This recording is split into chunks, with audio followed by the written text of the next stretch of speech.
It was in the fall of 1979 that I went to the office of the organization and requested to become an official member. I didn't know the needed qualifications then, but any supporter could ask to become a member. Without having read any books from the organization or having participated in their meetings or protests, my only link to them was my brother, and I had a strong affection for him.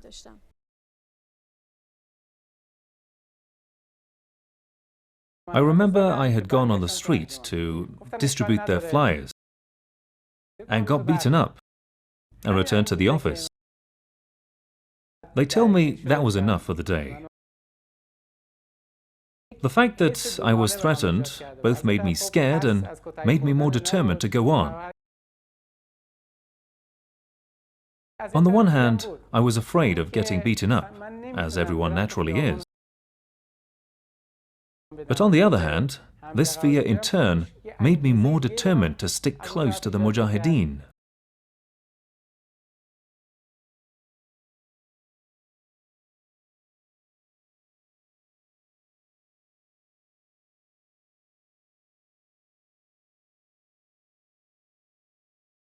Having no deep knowledge or study, we were attracted to them just because of their popularity.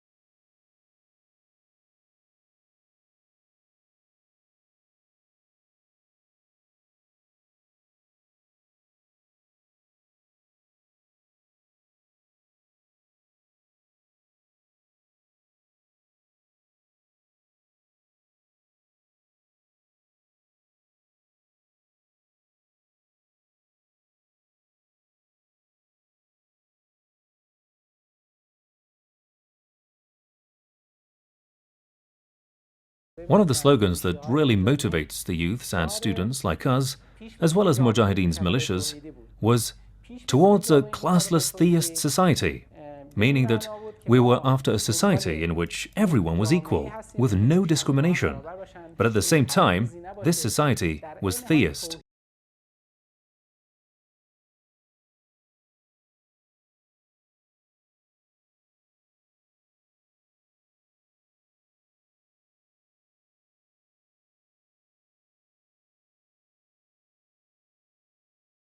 On June 19th, I was in Tehran. Together with my mother, I had come here to visit my sister for a couple of days. My sister came home and said that there's heavy fighting outside around Valiasd Street, from Valiasd Square all the way up to the university and Enqilab Square. She happened to mention that Mujahideen are involved as well. I scrambled to my feet and went out to Valiasd Square. I could go no further down because the fighting was heavy.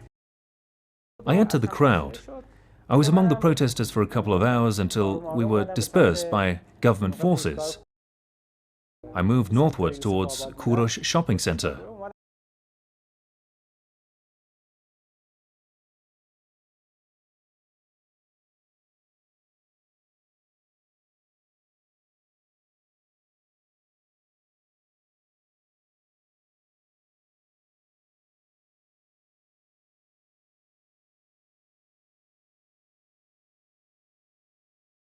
Radio Mujahed announced that supporters could leave the country and join the bases of the organization in other countries.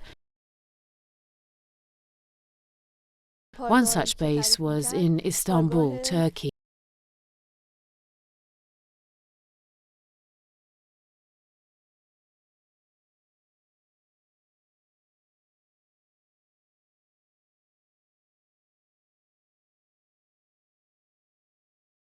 Radio Mujahed called on supporters to join the overseas bases.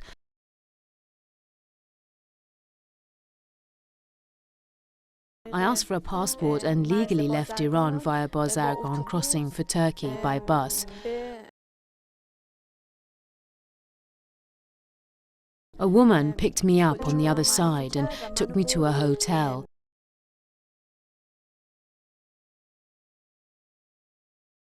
There, she would bring me the organization's publications and she told me to read them.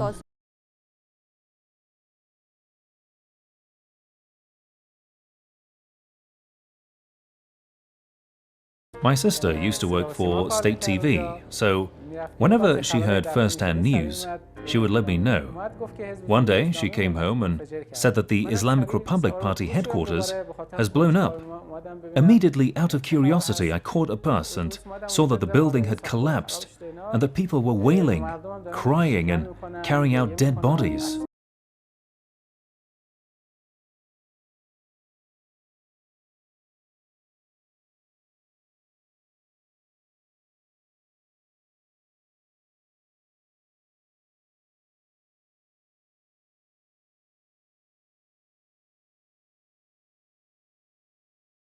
First time I got to familiarize myself with the talks of the organization and the talks of Masoud Rajavi and the events that had befallen the organization.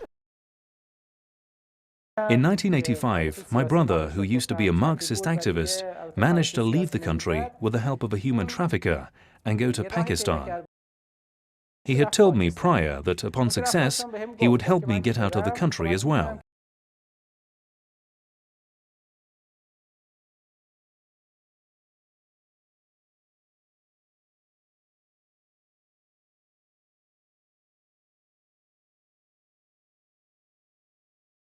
I would always go in front of the UN to see if I could see any members of the Mujahideen organization. One day, I finally saw a girl delivering a speech and talking about the organization.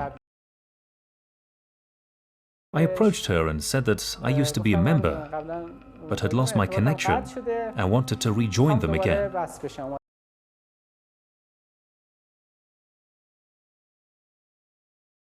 They would show that they had gone to the burial procession of the people who were killed, and they would show that these guys were martyrs with revolutionary characteristics. They would also show us their biographies and relate their memories. Some were from poor families, and some from well-off families. Since I was from a religious family, it was attractive for me to hear that they were trying to establish a government by Imam Ali's justice standards. When my brother figured out that I was making a connection with the MKO organization, he admonished me. Well, he was my elder brother and my family had left me in his care, in a way, and in their opinion, the MKO was an anti-revolutionary entity.